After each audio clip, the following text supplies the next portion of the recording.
A lot of y'all have been asking me for Chinese drama recommendations, as well as for me to talk about all of the Chinese dramas that I have watched. And for the sake of peace, I decided to give y'all a whole video giving out my recommendations. So if you're interested in that, keep on watching. Hi guys, welcome and welcome back to Ella Pastoral. If this is your first time ever coming upon this channel, welcome. Hi. On this channel, I typically talk about all of my favorite pieces of media, as well as talking about social issues from time to time. And in today's video, we are going to be talking about Chinese dramas. So recently, I started my new nursing job, so it's been extremely hard for me to find time to film, which means it's even harder for me to do a full face of makeup before I film. So for the next couple of videos, y'all are gonna have to watch me do my makeup. This is a continuing look for my Hatu no Miku video, if you guys want to see how I got here, but we are just gonna hop into this video. I want to say special thanks to all of my Patreons who made this video even possible, because without their support, you guys would not get these super niche videos that I know won't do well in the YouTube algorithm. But with the support of my Patreons, your girl has been able to do her big one in terms of super niche content. So hopping into the first C-drama that I definitely want to recommend,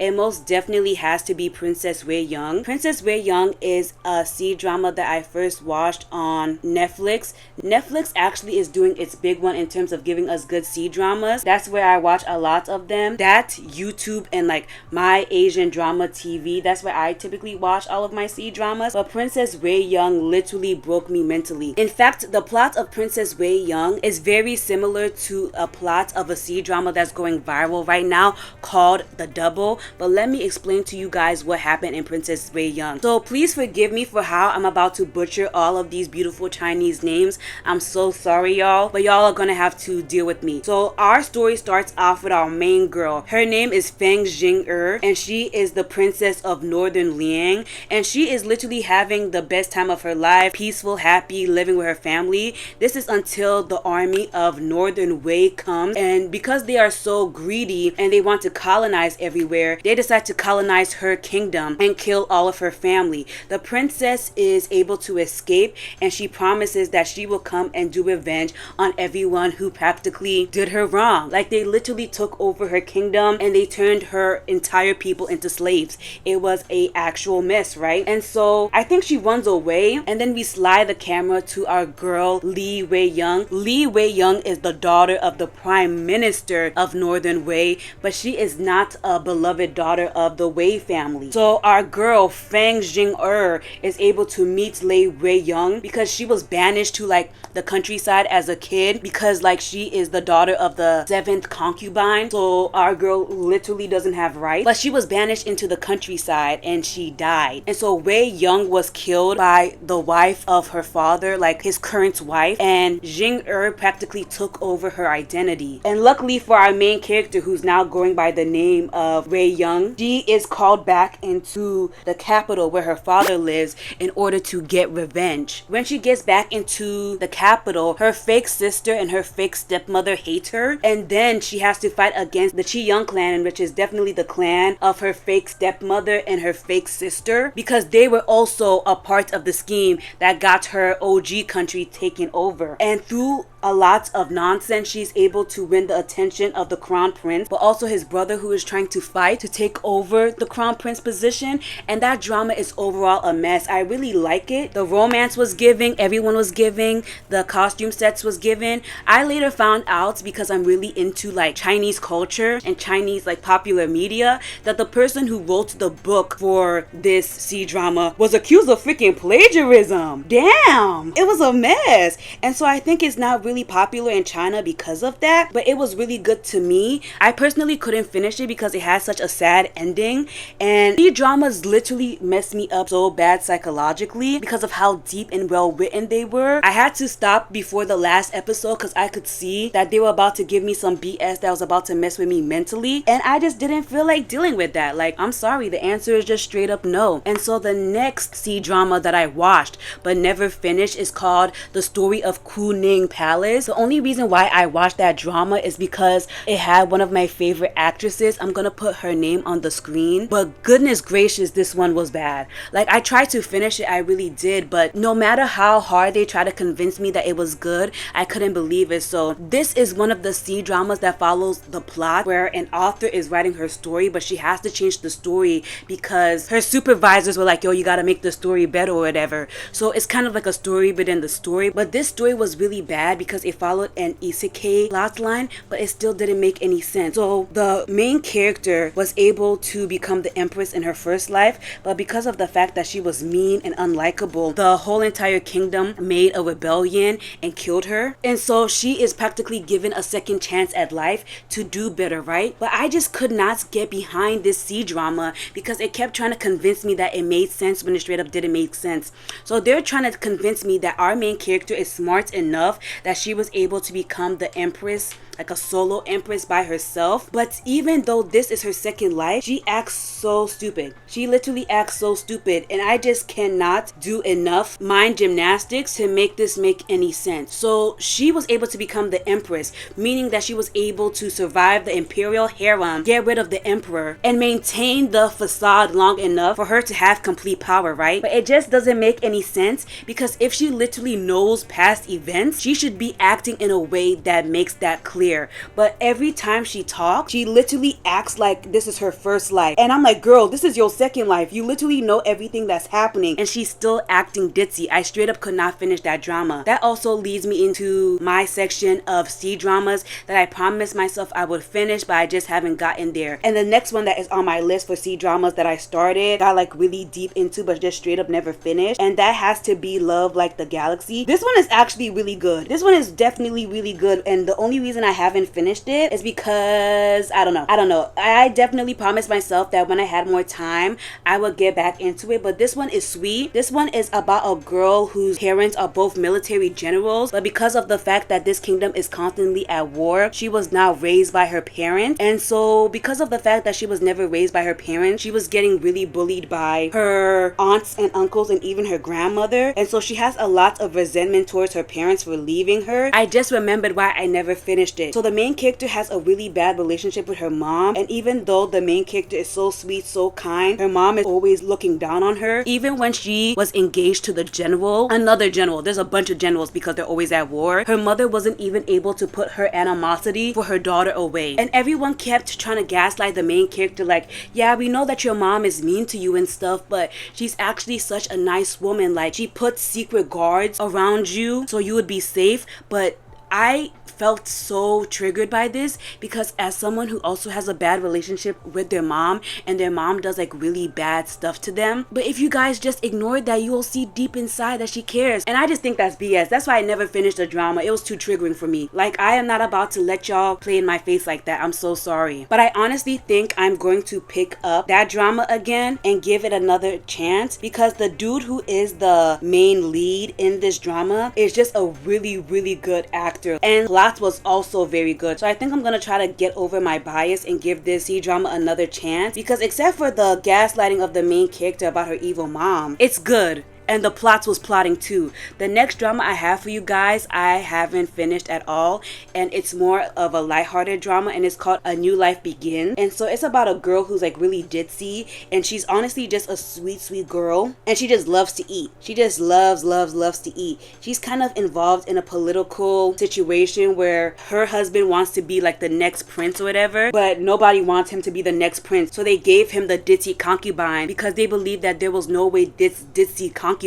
was going to be able to help him. But the girl is so charming that she's able to charm a princess of the foreign country into becoming his primary consort in order to help him become a better prince so he can eventually take over the country. And the girl is just so kind and so sweet. She's able to get a bunch of allies, and so that is the plot of that one. I honestly want to pick this one up again because it tackles something that we don't see in a lot of C dramas, which is concubines who are abused, who finally get to escape their abusive partner. Like, you can tell that this C-drama has a lot of modern day ideals, because you know dang well if this was actually ancient China, there was no way that these concubines would be actually able to escape their abusive husbands. But it's not supposed to be like really realistic. It's supposed to be a feel-good type thing, and I think I'll pick it up eventually before the end of the year and tell y'all what I think as final thoughts. Sometimes I accidentally make my blush too pigmented, but that's where this beauty blender comes in.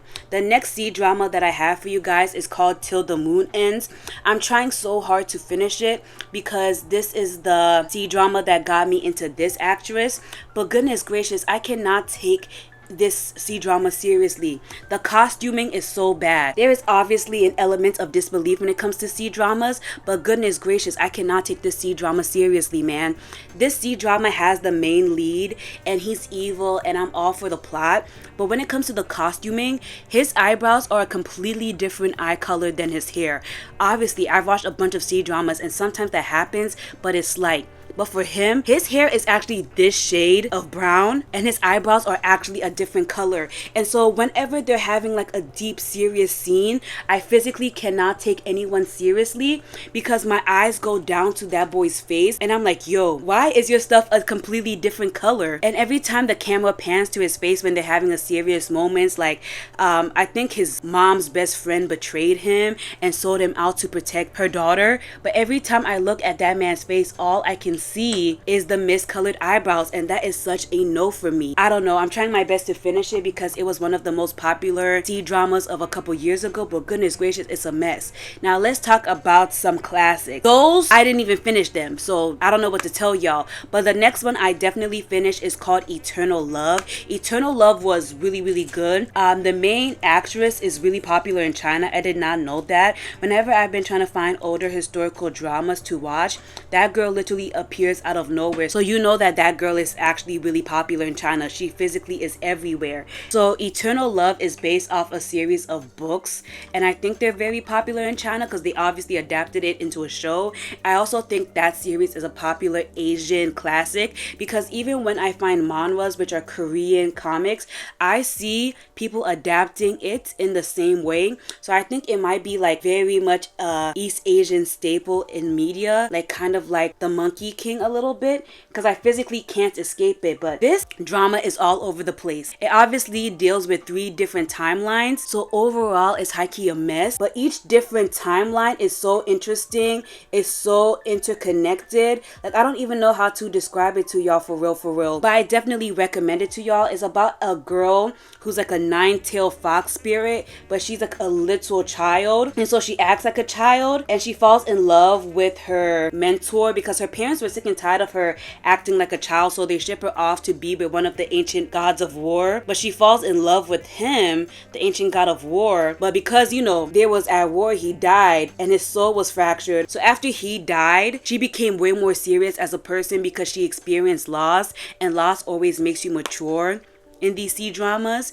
And so she becomes a very highly respected fox spirit, and low-key her mentor's soul gets reincarnated into his nephew's soul. And this is where stuff starts to get weird because now the main character is torn between loving her mentor's nephew or just being respectful. It's a mess. Like I don't even know how to describe it to y'all, but it's really deep. I can tell that they really love the main lead because yo, the plot lines were making sense because we had the main lead when he was the god of war.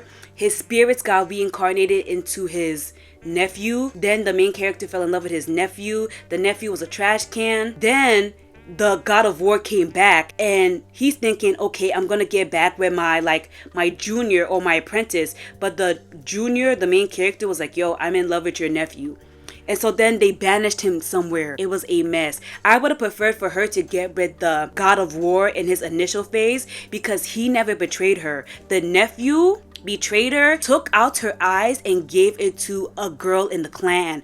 It was a mess. Y'all gotta watch it for yourself to find out what I'm talking about, but it was a mess. Another one that this actress was in was called Jade Palace Lockhart, and this one was good. I think Jade Palace Lockhart was one of the original dramas that let this actress become popular because this one was giving plot. Like if you are talking about harem politics, messiness, betrayals, Jade Palace Lockhart is where you need to begin. So the plot of this drama consists of this girl whose family owns a relic shop, and one day a painting of a girl that looks just like her blows out of her family's antique store, goes into a well. She falls into the well.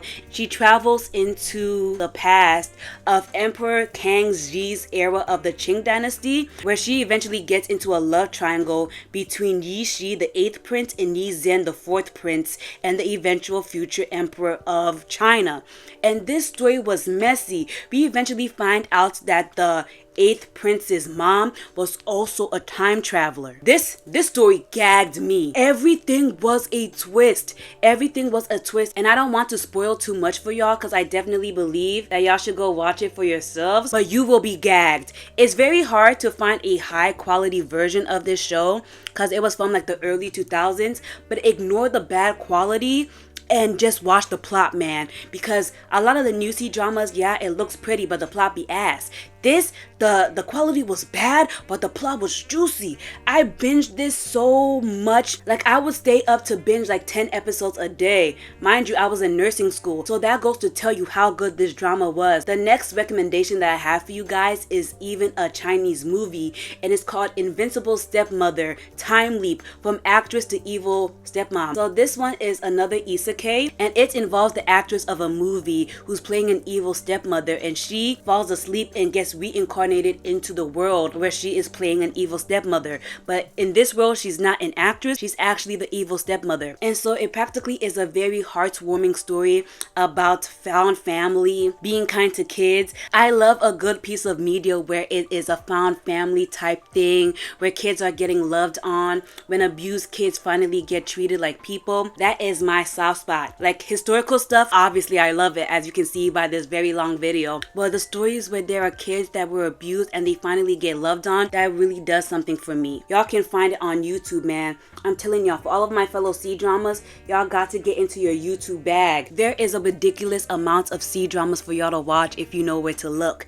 And so now we are going to get into the best of the best. These are the dramas that made me love C-dramas.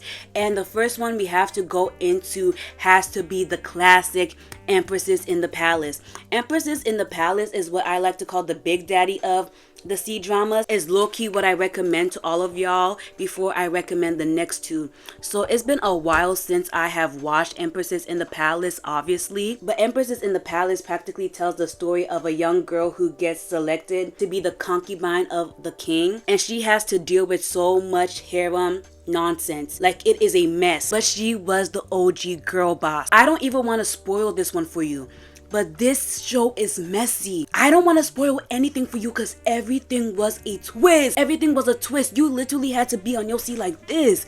Like, she was the bad guy, she was fake. I'm gonna give y'all one little spoiler just to let y'all know how messy it is. The main character eventually gets to be like a higher ranked consort, and she cheats on the emperor, and she gets away with it too. I'm not gonna spoil too much for y'all, but it gets extremely messy, okay?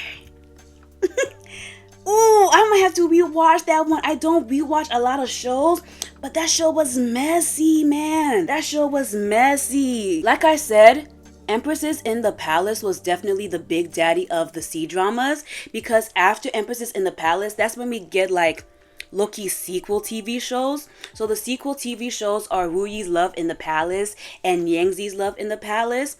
I'm gonna put a picture that I found from one of my favorite TikTokers where she compared the similarities between them.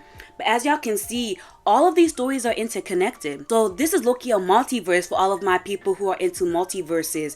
This is a multiverse that y'all really gotta tap into. Personally for me, Yanxi Palace and Ruyi's Love in the Palace, they tell the same story, but they have completely different vibes. I watched Yanxi's Love in the Palace, and it starts off as like a murder mystery type show, and then it gets extremely it's murder mystery, lighthearted, depressing. Yanxi Palace is the only C-drama that I have ever watched that has actually triggered me into a depressive episode. I'm not gonna spoil anything for y'all because I really want y'all to watch it, but when one of the main characters died, I literally cried for days. I watched this when I was in maybe junior year or senior year of high school, so years ago at this point, and I literally sobbed for days and my eyes were swollen because of how much that character meant to me and how traumatic her death was. I'm almost tempted to make a whole video about how, I can't say much without spoiling it for y'all, but that's how emotionally impactful that show was for me. And then eventually we started getting to the hee hee ha ha hijinks of it, right? Yanxi Palace is from the point of view of Consort Wei, so it shows her story from how she rose up, while Ruyi's love in the palace is the POV of Consort Jian, also known as Step Empress Nara. Depressing. I just realized I didn't do any mascara. I was so confused why my eyes were looking so small, but I was missing the mascara. But Ruyi's love in the palace goes from the point of view of Empress Nara, who was already like a controversial figure in Chinese history. But man, this drama is so depressing.